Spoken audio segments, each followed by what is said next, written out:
इसके अंदर देखो क्या बताया है, अगर कोई व्यक्ति क्या है गाँव का है और वो कहीं पर भी शहर के अंदर कोई जॉब कर रहा है, तो उसे क्या है डेली वो गाँव से शहर जा रहा है, उसके बाद में वहाँ पर भी उसी उसका मतलब पूरे दिन वो रहता है तो कुछ खर्चा हो जाता है। उसके बाद में फिर वो शहर से शाम को क्या है अपने घर वापस आता है। यानी कि अगर कोई गाँव का व्यक्ति भी डेली काम करने के लिए या किसी भी पर्पज़ से अगर वो शहर जा रहा है, तो उसके लिए भी शहर महँगा है और जो शहर के अंदर रहने वाले जो लोग हैं, उनके लिए तो शहरी लाइफ़स्टाइल महँगा है ही है। ये माना जाता है कि गाँव के कंपैरिज़न के अंदर जो शहरी जीवन है वो महँगा होता है, तो ये पॉइंट बिल्कुल सही है।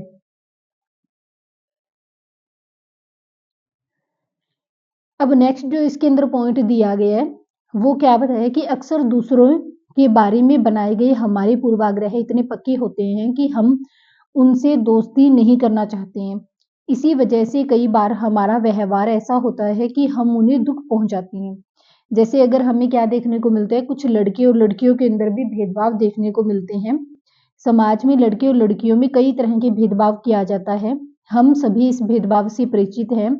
एक लड़का या लड़की होने का अर्थ क्या होता है?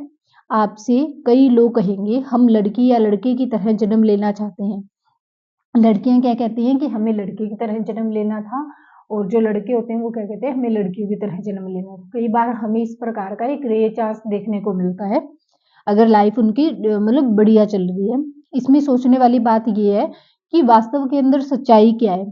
तो नीचे एक ये इस तरह से पॉइंट दिया गया है। इसके अंदर कोई भी ज़्यादा बात इम्पोर्टेंट नहीं है जो कवर की जाए या एग्ज़ाम के अंदर पूछी जाए। ये वैसे इसके अंदर क्या है स्टोरी बना रखी है। अब नेक्स्ट देखो इसमें क्या बताया है। अगर हम इस कथन को लें कि वे रोते नहीं हैं, तो आप देखेंगे कि यह गुण आमतौर पर लड़कों या पुरुषों के साथ में जोड़ा जाता है। यानी इसके अंदर ये बता रहा है कि कैसे रूढ़िबद्ध मतलब जो पूर्वाग्रह होती है वो उनके व्यवहार के बारे में। अगर रोने की पूर्वाग्रह है तो माना जाता है वो लड़की से रिलेटेड है, क्योंकि जो पुरुष होते हैं वो रोते नहीं क्योंकि वो ब्रेव होते हैं, साहसी होते हैं। ये पूर्वाग्रह ही है जो कि गलत ही होती है। हमेशा पूर्वाग्रह जो होती है हर टाइम नेगेटिव होती है, मैक्सिमम पॉजिटिव तो कोई रेयर चांस होते हैं। मैक्सिमम जो होती है पूर्वाग्रह नेगेटिव ही होती है। ठीक है। बचपन में जब लड़कों को गिर जाने पर चोट लग जाती है तो माता पिता और परिवार के सदस्य अक्सर यह कहकर चुप कराते हैं कि रो मत, तुम लड़के हो। लड़के बहादुर होते हैं, रोते नहीं हैं। जैसे जैसे बच्चे बड़े होते जाते हैं वे यह विश्वास करने लगते हैं कि लड़के रोते नहीं हैं। यहाँ तक कि अगर किसी लड़के को रोना आए तो भी वह अपने आप को रोक लेता है। लड़का यह मानता है कि रोना एक कमजोरी की निशानी है।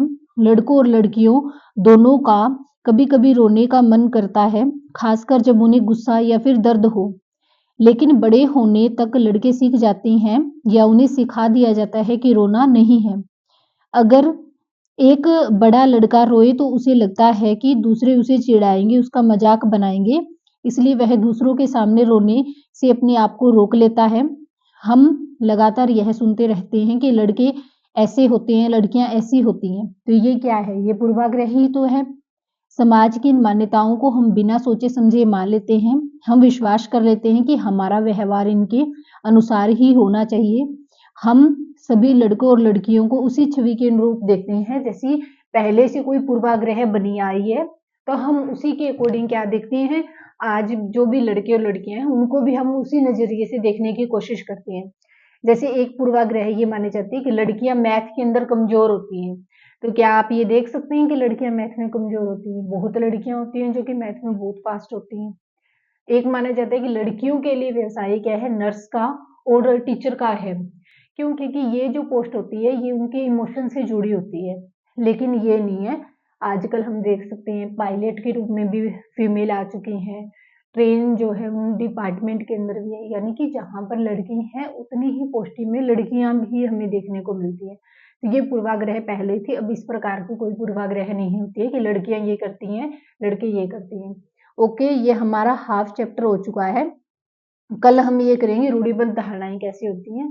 बाकी का जो हाफ चैप्टर रह गया है वो हम बाकी का जो भी हाफ चैप्टर रह गया है यहाँ से रूढ़िबद्ध धारणाएँ क्या होती है, ये रूढ़िबद्ध का मतलब होता है स्टीरियोटाइप क्या होते हैं। तो ये कॉन्सेप्ट हम कल करेंगे यहाँ से।